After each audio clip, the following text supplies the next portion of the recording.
யாழ் மாவட்டத்தில் கரையொதுங்கும் பிளாஸ்டிக் துகள்கள் பிரிகை அடைவதை தடுப்பதற்கான வேலைத்திட்டத்தின் ஓர் அங்கமாக புங்குடுதீவு கடற்கரை இன்று சுத்தப்படுத்தப்பட்டது.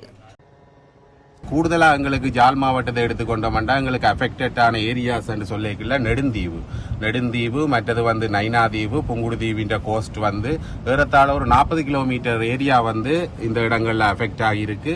அதே நேரத்தில் எங்களுக்கு இஞ்சால சைட்டில் இருக்கிற பார்த்தீங்கன்னா அனலதீவு எழுவதீவு ஊர்காவத்துறை ஏரியாக்களும் கொஞ்சம் கொஞ்சமாக இதுன்ற அக்யூமுலேஷனை எங்களால் இப்போ ஐடென்டிஃபை பண்ணக்கூடிய மாதிரி இருக்கு. இருந்தாலும் எங்களோட அதாவது இதை அகற்ற பணிகள் மிக துரிதமாக போகுது. கடல்ல இருக்கும் போதோ இல்ல கடற்கரையில இருக்கும் போதோ சன்லைட்டாலேயோ இல்லையான்னு சொல்லி சொன்னா இந்த சால்ட் வாட்டராலேயோ இது கொஞ்சம் கொஞ்சமா பிரிகை அடைஞ்சு மைக்ரோ பிளாஸ்டிக்கா மாறுது. நாங்க இவ்வளவு சீக்கிரம் இதை அதாவது கோஸ்ட்ல இருந்து உடனடியா ரிமூவ் பண்றோமோ அவ்வளவுக்கு எங்களுக்கு அந்த ஆபத்து இல்லை.